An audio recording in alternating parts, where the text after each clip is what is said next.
Well, good afternoon, good evening, good morning, wherever you are out there in SADS Facebook Live land.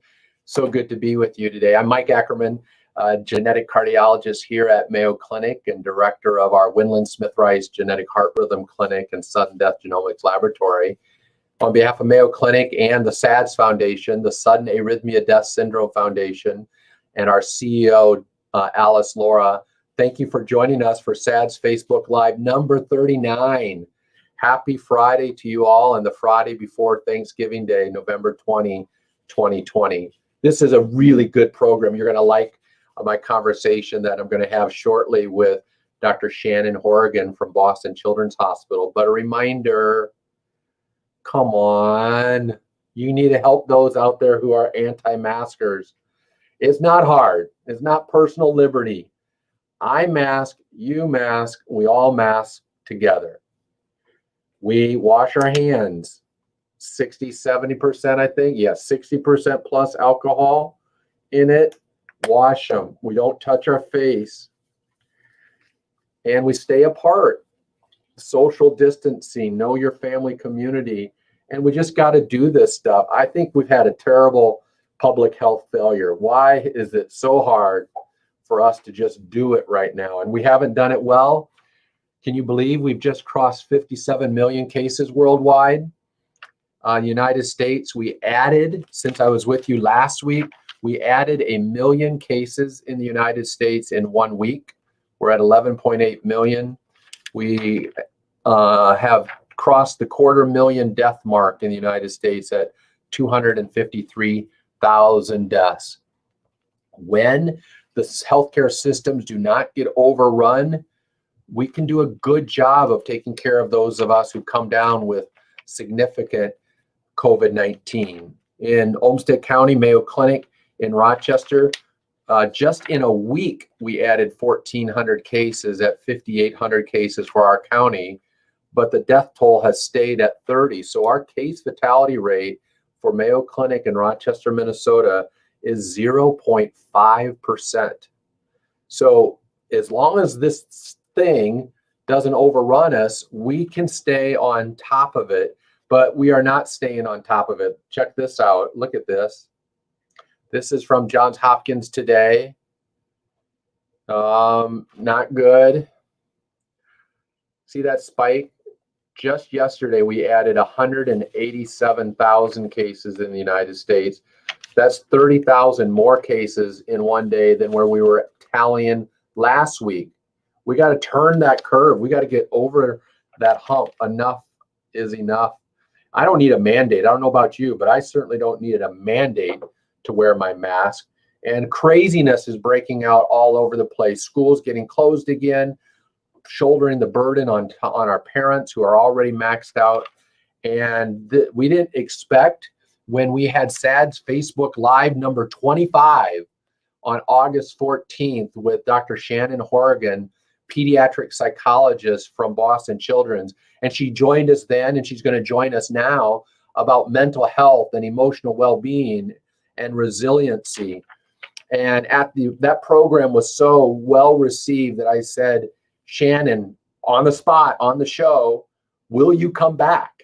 And she said, sure, I'll come back. And now she's here. When we invited her back then, 3 months ago, we had no idea that we were going to be in this third wave. And so, and having it wreak the havoc, not just in lost lives, but wreak the emotional and psychological toll, we really need Shannon's expertise. And so she's going to be brought online. Drum roll. Oh my goodness, magic.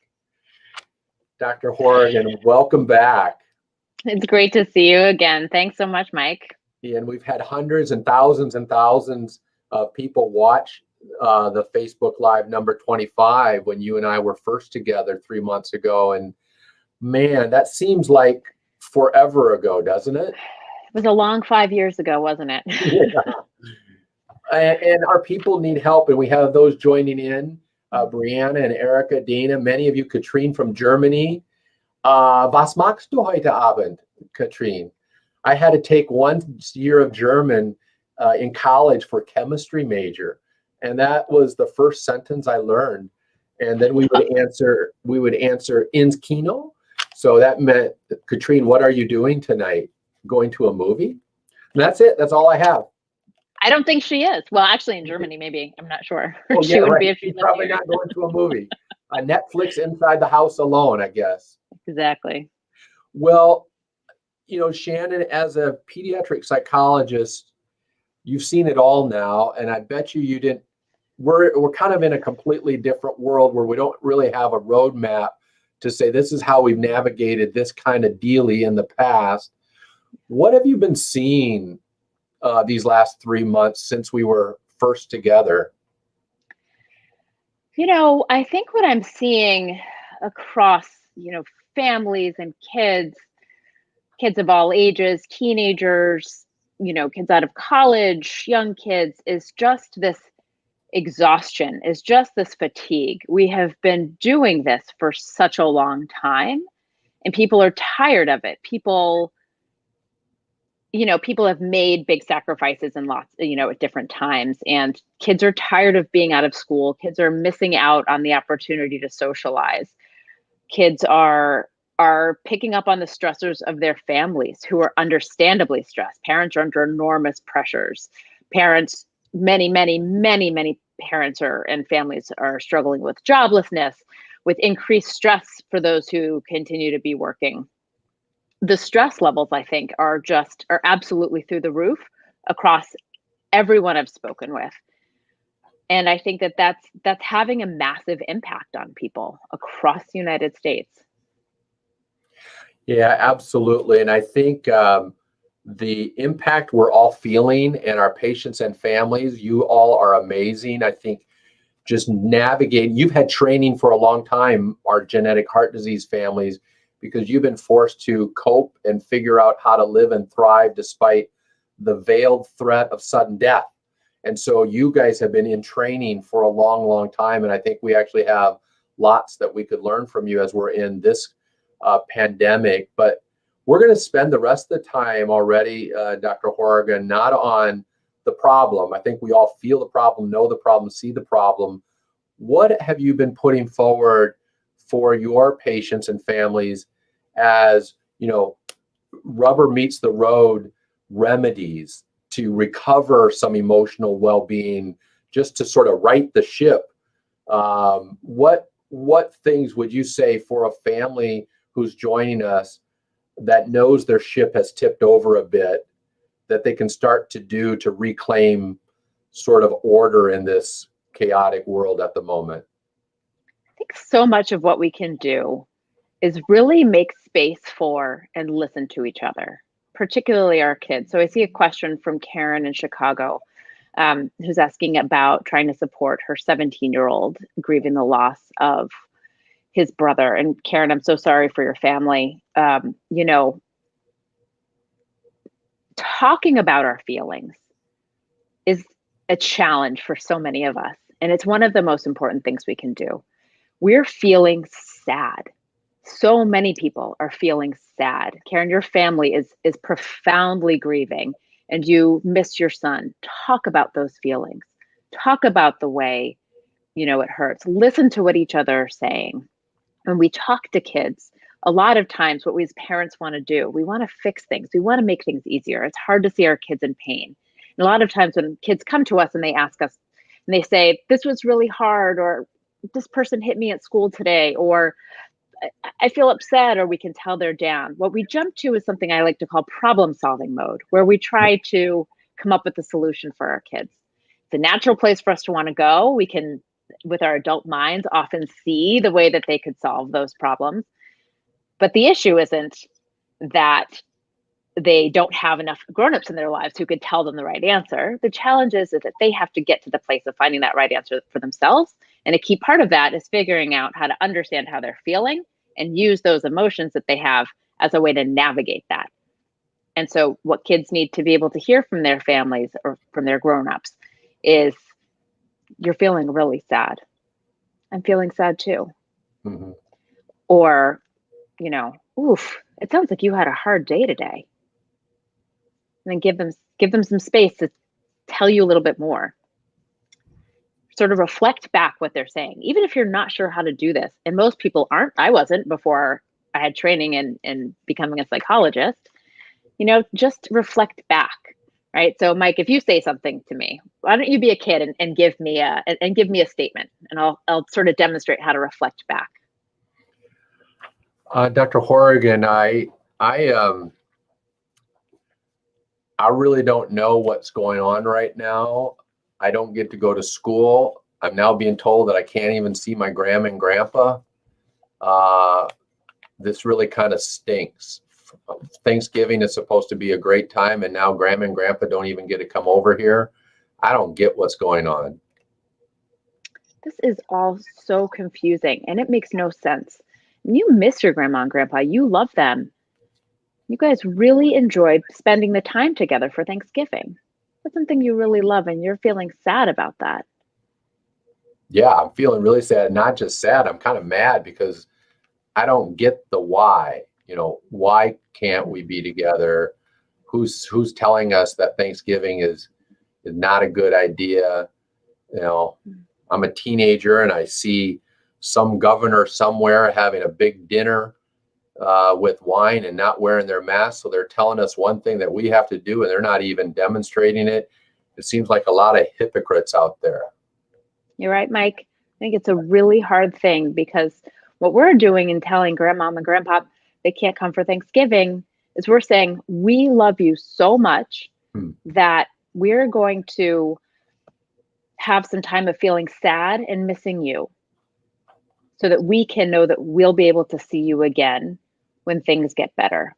And you're right. It is so infuriating seeing people who aren't doing those things, because we're doing something that's really hard so that we can take care of the people we love, so that we can take care of the people around us. And it's really infuriating when we see other people, especially the people who are supposed to be showing us that they can do the right thing, not doing that right thing. I understand that frustration. I'm mad about that too. It makes me feel sad. I was really looking forward to grandma's pecan pie.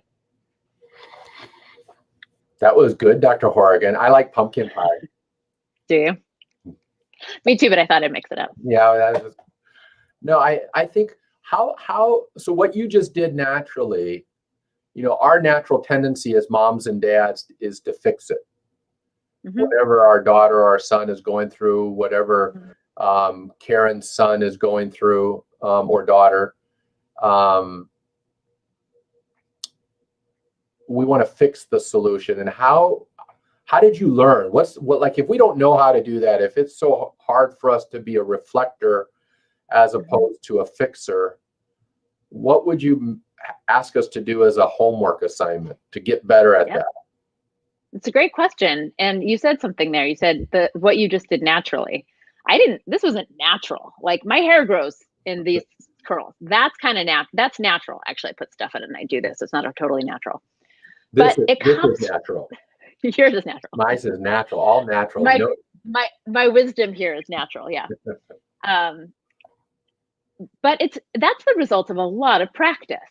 I've been a practicing psychologist for 8 years now, right? And I have kids of my own. I practice this language and teach parents this language professionally. I come home and use it, right? I have thousands and thousands and thousands of hours now under my belt of using this kind of language and thinking about this kind of language. So it's not something that just comes naturally to me. It's something that I've practiced. So it's a skill that I've built up, and anyone can learn how to do this. It just takes practice.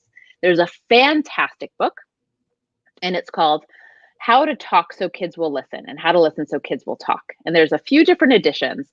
The original book, How to Talk So Kids Will Listen and Listen So Kids Will Talk, is by Faber and Maslish. And it originally came out in the late 70s or early 80s. And because of that, there are some uses of language there that feel a little bit like a record scratch to our more modern ears. But the core of the tools in that book are spectacular. And they really help you sort of make sense of the way that you're communicating with kids, and give sort of step-by-step directions for how do you do exactly the kinds of things that I just did. For families who have younger kids between the ages of 2 and 7, there's an edition of that book that's much newer, more recent, and it's called How to Talk So Little Kids Will Listen. And I'm pretty sure there's also a teen version as well. So those are actually great books and tools that families can easily reach out, borrow from their libraries, buy from an independent bookshop.org or something like that, Yeah. and and read up. And they're pretty accessible if families have the bandwidth to do that reading. I think that would be a great one. And maybe even while we're talking, Erin can do her magic and post on the comments the title of the book and where to get it, How to Talk So My Kids Will Listen. How to Talk So Kids Will Listen, and How to Listen So Kids Will Talk. The original one is Faber and Maslish. And then there's a couple of other newer editions, like one's for how to talk so little kids will listen. It's another great one. Do you have a favorite pointer or pointers out of that book or from your training that says here, or more probably better is for me to think of is, as a parent, what's the one thing we need to stop doing immediately during this pandemic, and ask ourselves, if we're doing it, stop it? What would be the one stop right now, please, things that you've been observing in all of your counseling sessions the last 3 months? I don't know if there's one thing that we need to stop, because I think we're all struggling with sort of different kinds of things. But I think that one thing that we can all do more, and I'm including myself in this, is really just listening to kids. And so, there's a million things going on. I'm currently at my house right now, right? Like my work is at home, things are at home, and I'm lucky. I'm a very fortunate person to be able to do this. But there's intrusions into our home life. And so the time that we could otherwise, the ways that we could otherwise check out, or separate and have some time just with our kids, we're checking email on our phone more. Things are popping up, right? It's like there's this sort of blend for a lot of folks happening where work and home are getting really mixed, if folks are lucky enough to still be working. And so with kids in general, if your child comes to you and says something and you're not sure what to make of it, or you're not sure what to say, one thing that you can do is just respond and rephrase what they say a little bit. So your child comes home and says, like, I had a really bad day, or today really stunk. You can say, oof, this was a tough one. And you're not telling them anything. You're just saying it in a little bit of a different way so that they know that you're listening. And then you can leave it there. You can ask, tell me more about that. What do you mean? Like, it was a hard day, huh? But sometimes when we ask, kids aren't quite sure exactly what it was, or sometimes we ask a really specific question they don't have the answer to, and then that feels like more of a burden for them. So just saying something like, "Oof, that was you had a really rough day." Just saying back to them what they said and giving some time to let them respond can be a really powerful way to demonstrate to your kids, or to anyone. It can work. This works for all people, that you're really listening to them and you're open to what they're saying. I was thinking, Shannon, as you were talking about that, another thing you were saying, just how do we listen to them? Do you see another problem emerging with just the depth of isolationism that is happening? I mean, I kind of think probably as a psychologist pre-COVID, you were already dealing with the fact that our patients, our families, our adolescents were already drawing more into their little social media universe. And then we're trying to tell them kind of get out and get free and get reconnected to people, real people, not your artificial world in Instagram world, Twitter world, wherever world you are. And then we now are told we got to touch nobody, be with nobody, which is making our teenagers probably turning even more and more and more in, which has to be causing problems to our emotional health. I think we're having adults turning more and more into their, I don't know, iPhone universe than ever before. Are you seeing that? How did they break free from that if they are finding themselves being just connected? I mean, I know if I sometimes don't have my phone on my holster, I actually feel my hip vibrating, so what are you seeing it? What do we do to break free from isolationism and getting reconnected to humans again, if that's been happening? Yeah, but I think one of the things that lots and lots of kids who are doing remote learning are struggling with is that a lot of the fun parts of school, the talking and the joking around and the eating lunch together and the playing, a lot of those things have been curtailed. And the things that are not the most fun parts of school, right? The assignments, the quizzes, the work, those are still there. And so, we've lost a lot of that social interaction. And that's true of adults too. Adults are feeling this. I miss seeing my colleagues in the hallway. That was a bright and uplifting part of my day. And I miss that. For some kids, having access to social engagement through electronic means, kids who play some video games together and connect that way are still able to continue to connect that way. And so in some ways that those electronic connections have been helpful. But I think that, the challenge that we're all having is this prolonged isolation is really detrimental to mental health. This is not the same as a conversation. This feels different emotionally than a conversation with you sitting on a stage in front of a bunch of people. Mm-hmm. And, understanding that this is a tool, and Zoom school is a stopgap measure. If Zoom school interferes with snow days forever, like that will be a tragedy. I mean, there's we want to make sure that the things that we're using as stopgap measures don't become long-term solutions. Right. Yeah, that would be really bad if a snow day gets switched to online Zoom day. Yeah. No, I will boycott that. Yeah, I'm still going to grab a sled. That's where you draw the line. Exactly. That's a hard no for me.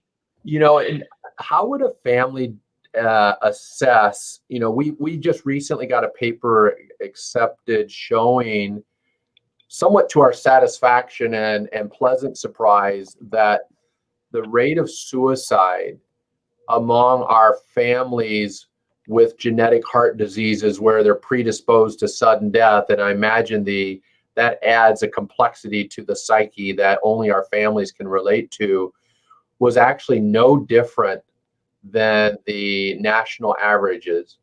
So no increase. And, I've only seen it, thankfully, in, I think, 3 of all of my 3,000 genetic heart disease patients where they committed suicide. But you and I are hearing stories, right, that the suicide rates in the United States have doubled and tripled for 2020 compared to 2019. Abuse is skyrocketing, and I don't want us to be naive to think that our families might not be susceptible to going to those dark places in this time. Let's go there. What would the moms and dads, what should we be looking for in our children, whatever age, if this is not just COVID, but this is now going beyond COVID bad to that dark? I mean, I want to make sure we're not glossing over any sort of the danger warning things that you have encouraged your families in your counseling sessions to be, sort of on guard and on alert for. Could you remind us of those during this time? Absolutely. I mean, you want to get in touch with your family physician, with your pediatrician. If you see changes in your child, like increase in irritability, change in mood, decrease in activity level, difficulty with sleep, or difficulty with relaxing, an increase in crying, an increase in for little kids, tantrums, kids who are retreating and wanting to be alone. That's you want to keep an eye on that. Increases in somatic symptoms and things like stomach aches, headaches. These aren't things that are necessarily indicative of a risk for suicide, but these are flags to reach out to your pediatrician. Any changes in how your child is doing or functioning should be a red flag. Changes in sleep, changes in enjoyment. If things used to be fun, but they're not anymore, you're seeing more down faces, more irritability. Depression in kids doesn't usually present as sadness or sort of necessarily flat affect like it does with adults. It presents as irritability. So if you're seeing those things, get in touch with your pediatrician. Get in touch with your pediatrician right away. If you have a child, who you have concerns about depression, talk to somebody. There are suicide hotlines that you can call. And if ever you have concerns about ability to keep yourself, your child, somebody else safe, call 911. That's what it's for. A child who has been depressed, but who all of a sudden seems relieved or lighter, reach out to somebody, be concerned about that. And for families who have, access to lethal means available in their homes, gun ownership, have those things locked up, have ammunition locked separately, have medications locked separately. A lot of medications that are heart medications can be lethal taken in the wrong dose, or some at least can be lethal if taken in the wrong dose. Be aware of medications and have those things really, locked up and away from folks if you have any concerns about risk. And again, if you have concerns, if you have an inkling that you can't keep somebody safe or that there's a concern, reach out and ask for help. Call your pediatrician and call a suicide hotline. Suicide hotlines are available for kids. You could go so far as to, program those numbers, into kids' phones. I've had sessions where I've had people, put those numbers into their phone. There's call and text lines, but call a pediatrician. Thanks. I know for our families out there, I never want us to assume that you might not be susceptible to, the despair that we're seeing out there to that level. And so I appreciate, Dr. Hourigan, you sort of reminding them what to look for. But let's assume that we're not dark like that. Things are just crummy. Yeah. What could our parents have? So let's say we're getting better at listening for them. What should we be encouraging our long QT, Brugada, CPVT, child, teenager, young adult to start doing during this COVID time that would be to his or her emotional health benefit? So have some structure and regularity to days. One of the things that kids lose if, with a shift to remote learning sometimes is a loss of some structure. I think a lot of school systems are asking kids to log on at a regular time, but, have time outside. Get outside and be in the fresh air, go for a walk. It's not healthy to sit and look at one of these things all day long. Get up and move your body, have regular times for sleep, eat, as healthfully as possible, while also giving yourself, some flexibility to have plenty of the things that you enjoy as well, and have some of that routine and time away from screens and things like that in your day. So find some things find some things that can be fun. Grab a ball and go outside. And I know we have 10 minutes, it's flown by already, but for our SADS Facebook Live community, fire me a question to ask Dr. Hourigan during our final 10 minutes about either what you're wrestling with or what solution you've come up with that you would want to share. Shannon, let's shift to the moms and dads out there. So we're paying attention to the kids. We're trying to make sure that they're doing as okay as possible. But increasingly, I'm hearing that the adults, the parents, that they're running out of gas. Yep. That they're just beyond. So let's spend some time for them. When you're counseling the parents about their children, you're also, as a pediatric psychologist, looking very, very carefully at the health of the caregiver, the mom, the dad. What are you encouraging them to start doing? I'm sure it's some of the same things, but what might be some remedies for our families and the moms and dads out there to be doing or trying to do? Yeah, well, one of the things I'm talking to families a lot is to recognize that the challenges that they're having, the parents who are feeling exhausted, who are feeling run down, who are running out of energy, really trying to make sure that we're normalizing that. Because a lot of times what parents will do is that they'll take on, they'll feel that, I don't have the energy to get out and go play, or I don't, I'm not feeling like I even remember how to cook a meal, or all of these things that parents are experiencing. And they are blaming themselves or engaging in blame. Parents are undergoing an enormous amount of stress because systems have failed. And it is not because of the failures of those parents. So parents are experiencing the grinding weight of multiple institutional failures, right?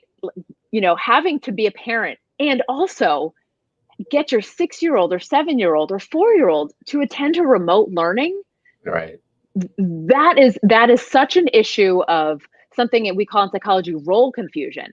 And for families who have, experiences with complex medical conditions, those families are doubly vulnerable because they're already experiencing the role confusion of having to be sometimes medical providers for their children. So families are feeling completely overwhelmed, and this is an issue of their emotions are not wrong. Their emotions are not a sign of some sort of failure. Their emotions, they're feeling overwhelmed means that's your body's telling you, I need help. This is too much. This is too much. I need help. And that's right. That's not a failure. That's not a shortcoming. So, finding those places that are places where you can get help. If parents can get a counselor or a mental health provider for themselves, that can be among the best and most helpful. Having somebody who for 45 minutes a week can just listen to you and just be a space where you can explore the things that you're going through can be a profoundly transformative experience. Well, Shannon, the timing of that was beautiful, what you just said, because right as you said it, Dana shared with us that she's found counseling extremely helpful and necessary in coming to terms with the diagnosis. This isn't even about COVID. And just knowing that they're a long QT or a whatever genetic heart disease family, and she's the one who needed it, not her kids. Her kids were navigating fine. So I think your permission, right? Just the permission to get counseling, and that this isn't an indicator of your inferiority or flaw or weakness as a human being is really, really huge. Wouldn't you say? Absolutely. I think it's an incredible thing to be able to say, I'd like to find a way to make more sense of how I'm feeling in this situation, or I'd like to find a way to sort of learn and grow in this way. And a lot of times counseling can be that. It doesn't have to be, it can be extremely helpful if you know that you're struggling with something like anxiety. But also if you're just looking to learn more about yourself, you can think about it, not unlike it can be something that you might do like another, a cooking lesson or something like that. You want to learn more about yourself. You want to learn more about emotions. Of course you do. And learning about ourselves and getting counseling if we need it. What other things have you been encouraging the adults in the room to be doing during this time? Just giving ourselves a break. If you have to, if prior to this you had some pretty strict rules about screen time, relax those. Give yourself a break sometimes. Cereal for dinner is a perfectly acceptable dinner, and it is a nutritious dinner that feeds the family, and it's okay. If you feel like you need to do that, then do that. This is an absolutely unbelievable time that we're living through. The stressors are profound. If if for dinner, cereal on the table is what's going to get you through, do that. And I haven't tried it, but I've heard about a brand Magic Spoon that apparently has no fructose. And okay, supposed to taste great.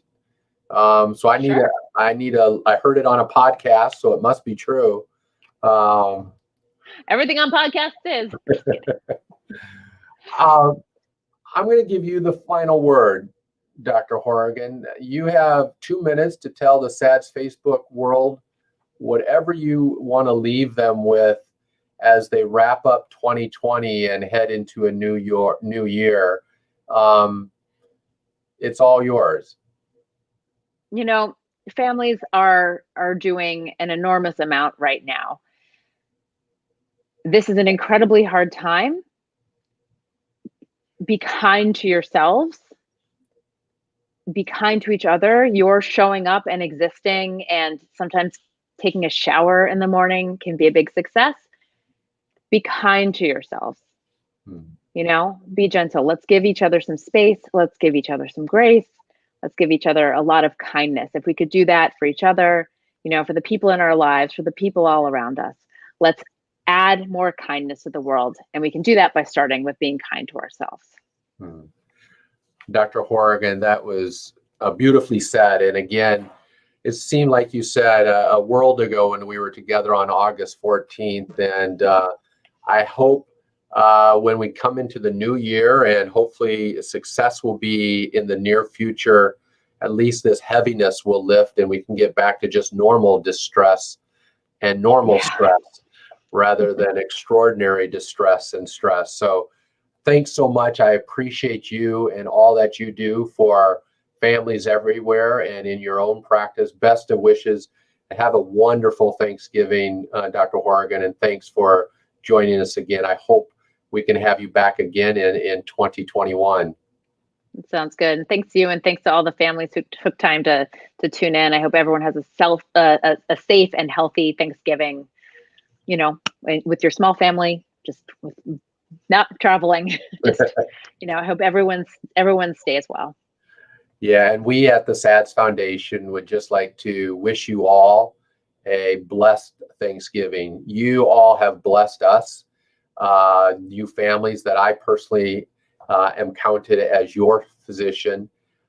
You bless me, and you've been a blessing to me, and you mean the world to me. You mean the world to us at the SADS Foundation. And so we are here for you at the SADS Foundation. Don't forget to check us out, www.stopsads.org. One way to sort of feel good and be kind is be kind to the SADS Foundation. Click on that top right corner, that donate now button, and give.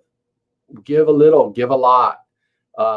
Escape the focus. I think this syndrome, the pandemic, is causing all of us to focus in.